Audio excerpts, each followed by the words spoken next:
আপনারা আমাকে এত বেশি কমেন্ট করেন যে আপু সারাদিন আপনি কিভাবে এত বেশি কাজ করেন। তা আমার কাজের টিপসগুলো আজকে আপনাদের সাথে শেয়ার করব, যেগুলো হচ্ছে সিক্রেট বলা যায় আর কি। তো এই যে আমি রাতের বেলায় কিন্তু রুটি বানিয়ে এভাবে হচ্ছে বক্সে ভরে রেখে দিয়েছি। আর সকালবেলা যদি আমার ঘুম থেকে উঠতে একটু লেটও হয়ে যায় তখন কিন্তু আমার তেমন একটা ঝামেলা হয় না, বা নামাজ পড়ে যদি আবার ঘুমিয়েও থাকি তো উঠে কিন্তু ঝটপট আমি এইভাবে রুটিগুলো সেকে তারপরে হচ্ছে খাওয়ার জন্য রেডি করে ফেলি ঝটপট আর কি। আর গ্যাসের চুলা থাকলে তো আরও বেশি ঝটপট করা যায়। তো যেহেতু কারেন্টের চুলা একটু লেট হবেই, তো যার কারণে হচ্ছে রাতে কিন্তু লম্বা একটা টাইম পাওয়া যায় সন্ধ্যার পরে। আমি কিন্তু ওই টাইমটা অযথা নষ্ট করি না, কারণ হচ্ছে ওই টাইমটা আমার ফ্যামিলিকেও দিই, কারণ হচ্ছে আমার হাজব্যান্ড এবং সন্তানদের পাশাপাশি আমার হচ্ছে পরিবারের মা বাবা ভাই বোনদেরকেও আমি অনেক অনেক টাইম দিই ফোনের মাধ্যমে। তো যাই হোক, তখন হচ্ছে আমি ফোনে কথা বলতে বলতে আমার এই কাজগুলো আমি করে ফেলি ঝটপট। একদম রুটি আটা করে রুটি বেলে একদম বক্সে ভরে রেখে দিই, আর সকালবেলা ব্যাস উঠে ঝটপট হচ্ছে আমরা নাস্তাটা করে নিই। মাশাল্লাহ, দেখতে পাচ্ছেন আমার রুটিগুলো অনেক বেশি সফট তুলতুলে হয়েছে, আর খেতেও কিন্তু আলহামদুলিল্লাহ অনেক বেশি মজা হয়েছে।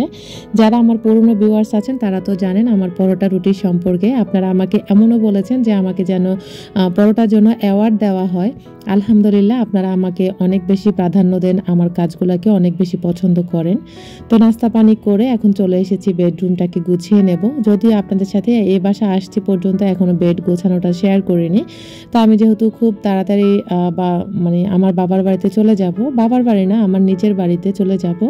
তো আমি আপনাদের সাথে আসলে আর কয়টা ভিডিও শেয়ার করতে পারবো জানি না, তবে যতদিন থাকবো ততদিন এই বাসার ভিডিও শেয়ার করব। পরবর্তী সময় আপনারা আমার হচ্ছে অনেক অনেক শপিংয়ের ভিডিও পাবেন, সাথে হচ্ছে আমার গ্রামে যাওয়ার ভিডিওগুলো পাওয়ার জন্য আপনারা সবাই হচ্ছে আমাকে কমেন্ট করবেন। যদি আমার কমেন্ট বেশি পাই তাহলে ইনশাল্লাহ আমি সেই ভিডিওগুলো আপনাদের সাথে শেয়ার করব। তো ভিডিও শুরুতে বলি আমার প্রিয় আপুদের উদ্দেশ্যে, যারা ভিডিও দেখে থাকেন কিন্তু লাইক দিতে ভুলে যান, প্লিজ আপুরা একটি লাইক দিয়ে যাবেন। আপনার ছোট্ট একটি লাইক আমাকে আরও একটি দিনের ভিডিও মেক করার উৎসাহ যোগায়। আর আপনি যদি আমার চ্যানেলে আজকে নতুন হয়ে থাকেন চাইলে আমার চ্যানেলটিকে সাবস্ক্রাইব করে পাশে থাকা অল অপশনটা অন করে রাখবেন। আমি যখনই ভিডিও আপলোড করব নোটিফিকেশন পৌঁছে যাবে আপনার কাছে, আপনি সময় করে আমার ভিডিওগুলো দেখে নিতে পারবেন।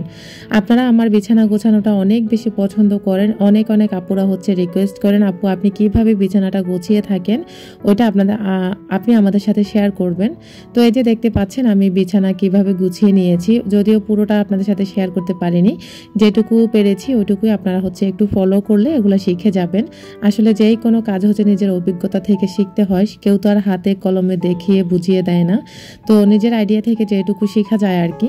তা আমার বেড গোছানোটা সত্যি আমার নিজের কাছেও অনেক বেশি ভালো লাগে। আর সবচাইতে হচ্ছে বড় কথা আপনার বেডের চাদরগুলো কেমন, আপনার বেডের চাদরগুলো যদি কাপড় কোয়ালিটি ভালো হয় তখন দেখবেন আপনার হচ্ছে আলাদা করে পাতলা কাঁথা আর বিছানো লাগে না, সরাসরি চাদর বিছিয়ে রাখলে হচ্ছে চাদর আর হচ্ছে দলা পেকে যায় না। আমি কিন্তু সবসময় এই চাদরগুলো বেছানোর পরে আমার চাদর একদম বিছানা এলোমেলো হয় না, একদম যেরকম আমি বিছিয়ে রাখি ওরকমই থাকে। আমি যে হলুদ একটা চাদর কিনেছিলাম সেটা হচ্ছে খুবই কম দামে, আর ওটা হচ্ছে আসলে বিছালে আমার বিছানা একদম দলা হয়ে যায়, পুরোটা বিছানা নষ্ট হয়ে যায় আর কি, তখন সারা দিনে হচ্ছে আমার বেডটা গোছাতে হয়। তো যাই হোক, আজকে হচ্ছে বেডরুমটা গুছিয়ে এখন আপনাদের সাথে শেয়ার করছি আমার কিছু কাঁথার কালেকশন। অনেক সুন্দর সুন্দর ডিজাইনের আজকে কয়েকটি কাঁথার কালেকশন আজকে আপনাদের সাথে শেয়ার করব। তো এগুলো আরবার কেউ মনে করবেন না যে আমি বিক্রির জন্য হচ্ছে আপনাদের সাথে শেয়ার করছি, বিক্রির জন্য না। আমি যেহেতু আলমারিটা এখনও গোছাইনি, তো এখনও কিন্তু আমার গোছানোর অনেক জিনিস বাকি আছে। তো আজকে হচ্ছে আমার কাঁথাগুলো খুব চোখে পড়লো, আর আমার খুব ভালো লাগে এই কাঁথাগুলো। এখানে দেখতে পাচ্ছেন ছোট দুইটা হচ্ছে কাঁথা, এগুলা একটা হচ্ছে পিঙ্ক কালারের মধ্যে হচ্ছে সাদা এবং কি কালো কালারের সুতা দিয়ে ডিজাইন করা হয়েছে, আর ওটা হচ্ছে রেড কালারের ভিতরে কালো কালার মানে ব্ল্যাক কালারের সুতা দিয়ে হচ্ছে কুকিজ যে ডিজাইনটা আছে ওই ডিজাইনের কাজগুলো করা হয়েছে, আর এগুলো অনেক বেশি সুন্দর। আর এই দুইটা কাঁথা হচ্ছে আমার ফুপি হচ্ছে আমাদেরকে ডিজাইন করে দেওয়া হয়েছে আর কি, মানে উনি হচ্ছে কাঁথাগুলো সেলাই করে দিয়েছেন। তো যাই হোক, এগুলো আমার মায়ে হচ্ছে করাই ছিল আর কি। তো তখন হচ্ছে আরাফ হওয়ার পরে আমি এই দুইটা কাঁথা নিয়ে এসেছিলাম, আমার কাছে ভালো লেগেছিল যার কারণে হচ্ছে নিয়ে আসা। এখন আপনাদের সাথে আমার বড় বড় কাঁথাগুলোর কালেকশন দেখাই দিই। এদিক দিয়ে দেখতে পাচ্ছেন সুন্দর একটা ম্যাজেন্টা কালারের ভিতরে ফেস্ট কালার, তার মধ্যে হচ্ছে একদম লেমন কালারের সুতা দিয়ে কাজ করা হয়েছে। তো এগুলো আসলে লম্বালম্বি যে মালগুলা দেওয়া হয় সেই মালগুলা দিয়ে হচ্ছে কাঁথাটা সেলাই করেছে। আর এই কাঁথাগুলোর কাপড় কিন্তু একদম নতুন নতুন কাপড় দিয়ে হচ্ছে সেলাই করা হয়েছে, কোনো ধরনের পুরনো কাপড় দিয়ে সেলাই করা হয় না। এখন আপনাদের সাথে 2 নম্বর কাঁথাটা শেয়ার করি। এখানে দেখতে পেলেন বড় সাইজের একটা কাঁথা, একদম হোয়াইট কালারের ভিতরে পিঙ্ক কালারের সুতা দিয়ে কাজ করা হয়েছে। এগুলাকে আসলে কি একটা দান ফোঁটা না কি একটা ফোঁটা বলে আর কি, তো যাই হোক আমি আসলে বুঝি না। তো এই কাঁথাটা কিন্তু আমার নিজের হাতে সেলাই করা কাঁথা, যদিও আমি কখনো কাঁথা সেলাই করতে পারি না। এটাই হচ্ছে আমার ফার্স্ট টাইম বড় একটা কাঁথা সেলাই করা। কারণ হচ্ছে কাঁথা সেলাই করতে পারি, আমার যেহেতু নাকের সমস্যা, আমি অনেকক্ষণ নিচু হয়ে থাকতে পারি না, যার কারণ হচ্ছে আমি সেলাই করতে পারি না। তো এটা হচ্ছে আমার দাদি এবং নানির কাপড় দিয়ে হচ্ছে সাদা কাঁথাটা সেলাই করেছিলাম, আর দেখতেও অনেক বেশি সুন্দর হয়েছে। এখন আপনাদেরকে দেখাই আমার 3 নম্বর কাঁথাটা। এখানে দেখতে পাচ্ছেন একদম সুন্দর একটা কাপড়। এটা হচ্ছে এই কাপড়গুলো হচ্ছে আমি আমার বিয়ের পরে কিনেছি, সম্ভবত যখন আমার আরফান পেটে ছিল মনে হয়, নাকি এর আগে কিনেছি। তো ওই কাপড়গুলো তো আমি তেমন একটা পরা হয়নি আমার। তো এই কাপড়টা 2টা কাপড় ছিল, এগুলো দিয়েও হচ্ছে এই কাঁথাটা সেলাই করে নিয়েছি। আর এখানে হচ্ছে জোড়া জোড়া করে 2টা করে মাল দেওয়া হয়েছে। আর অসম্ভব সুন্দর আমার সবগুলো কাঁথা, আমি নিজে হচ্ছে অবাক হয়ে যায় আমার এই কাঁথাগুলো দেখলে। আমার কাঁথার কালেকশনগুলো অনেক বেশি সুন্দর। এটা আপনারা যদি প্রশংসা নাও করেন, আমি প্রশংসা করব, কারণ হচ্ছে আপনারাও প্রশংসা করতে বাধ্য। আমার কাঁথাগুলো অনেকটাই সুন্দর। এখানে হচ্ছে জোড়া মাল দেওয়া হয়েছে আর কি, মানে একসাথে করে 2টা করে মাল দিয়ে পুরো কাঁথা সেলাই করা হয়েছে। আর এখানেও টিয়া কালারের কাপড়টা হচ্ছে আমার দাদির, আর ব্ল্যাক কালারের কাপড়টা হচ্ছে আমার মার। তো এখানে দেখতে পেলেন জোড়া 2টা করে মাল দেওয়া হয়েছে। কাঁথাগুলো অসম্ভব সুন্দর, আর একদম নতুন নতুন কাপড় দিয়ে হচ্ছে কাঁথাগুলো সেলাই করা হয়েছে। আর এই সব কাঁথা আমাকে কে সেলাই করে দিয়েছে তার সিক্রেটটা একটু পরেই বলবো। আমি আসলে তেমন একটা কাঁথা সেলাই করতে পারি না, তবে ইচ্ছা থাকলে উপায় হয়, মানুষ পারে না এমন কিছু নেই, শুধু একটু চেষ্টা থাকা লাগে। অদম্য ইচ্ছা শক্তি আপনাকে অনেক দূর পৌঁছে নিয়ে যাবে, এটা আমি অনেক বেশি বিশ্বাস করি। তো এদিক দিয়ে হচ্ছে আপনাদেরকে লেমন কালারের কাঁথাটাও দেখিয়ে দিয়েছি। আর এগুলাকে আমি এভাবে হচ্ছে ভাঁজ করে রেখে দেব। কাঁথাগুলো ভেবেছিলাম শুকিয়ে নেব একটু রোদের মধ্যে, তো এখন আর শুকানোর মতো টাইম পাচ্ছি না। এখন আপনাদের সাথে শেয়ার করছি 5 নম্বর হচ্ছে কাঁথাটা। এখানে দেখতে পাচ্ছেন আমার হচ্ছে ব্ল্যাক কালার এবং কি হোয়াইট কালার কম্বিনেশন, সুন্দর একটি কাপড়। তার মধ্যে হচ্ছে গোল্ডেন কালারের অনেক ধরনের আর কি, মানে চকলেট কালার মিলিয়ে সুন্দর একটা কাপড়। আর এই কাপড়টা বিশাল সাইজের, একদম 2টো কাপড়ে অনেক বেশি বড় বড় ছিল। তো এখানে হচ্ছে একটা করে মাল দেওয়া হয়েছে, মানে জোড়া মাল না দিয়ে সিঙ্গেল মাল দিয়ে পুরোটা কাঁথা সেলাই করা হয়েছে। আর কাঁথাগুলো অসম্ভব সুন্দর ছিল। আমি এই কাঁথাগুলো সেলাই করেছি আমার বোনের মাধ্যমে। আমার বোনে হচ্ছে আমাকে এই সম্পূর্ণ সব কাঁথা সেলাই করে দিয়েছে। আসলে পৃথিবীতে আপন কেউ হয়ে থাকলে সেটা হচ্ছে মা বাবার পরে হচ্ছে ভাই বোন, আর তারপরে হচ্ছে স্বামী সন্তান। তো বাবা মা ভাই বোনের পাশাপাশি কিন্তু একজন বোন আরেকজনের বোনের দুঃখ কষ্টগুলো বুঝে।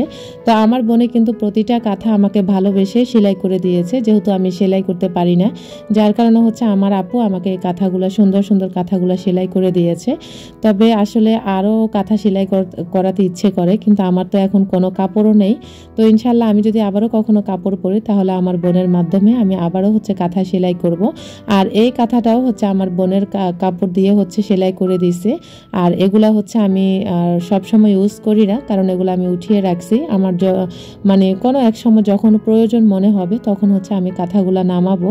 তো এটা হচ্ছে আমার আরেকটা কাঁথা। এখানে হচ্ছে আমি এই কাঁথাটা আপনাদের সাথে আমার ওই বাসা থাকতে বেডরুমে যে একটা ট্যুর ভিডিও শেয়ার করেছিলাম সেখানে নিশ্চয় দেখেছিলেন।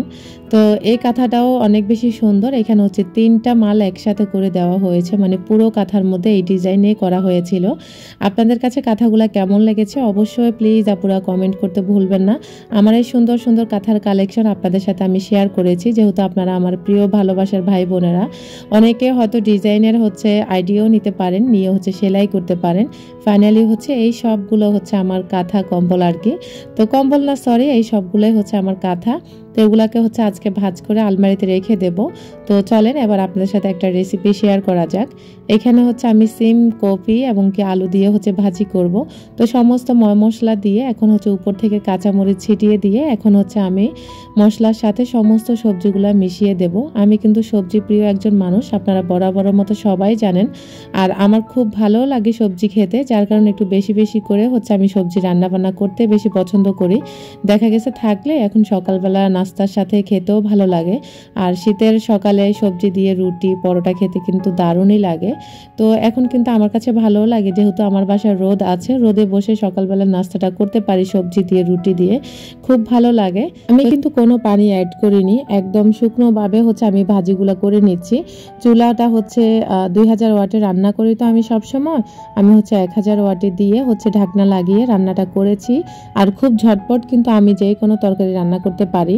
তো এদিক দিয়ে হচ্ছে আমার ভাজিটা হয়ে গেছে। এখন হচ্ছে উপর থেকে বেশ কিছু ধনেপাতা দিয়ে আবারও হচ্ছে সমস্ত হচ্ছে সবজিগুলোকে নেড়ে চেড়ে মিশিয়ে দেব। আর শীতকাল মানে হচ্ছে ধনেপাতা, কাঁচামরিচ, টমেটো এগুলা দিয়ে কিন্তু সবজি রান্না করে খেতে অনেক অনেক মজা লাগে। আর আপনারা দেখতে পাচ্ছেন আমার সবজিগুলো অনেক বেশি সফট হয়ে গেছে। আমি কোনো ধরনের পানি অ্যাড করিনি, একদম সম্পূর্ণ শুকনোভাবে হচ্ছে আমি আজকের এই রেসিপিটি করে নিয়েছি। আর ভালো লাগলে প্লিজ লাইক কমেন্ট শেয়ার করতে ভুলবেন না। ব্যাস হয়ে গেছে হচ্ছে আমার মিক্সড সবজি ভাজি। আপনাদের কাছে কেমন লেগেছে অবশ্যই কমেন্ট করবেন। আর ভালো লাগলে আপনার ফ্রেন্ডস অ্যান্ড ফ্যামিলির সাথে আমার ভিডিও লিঙ্কটা শেয়ার করতে ভুলবেন না। আজকের মতো এখানেই বিদায় নিচ্ছি। আল্লাহ হাফেজ, আসসালামু আলাইকুম।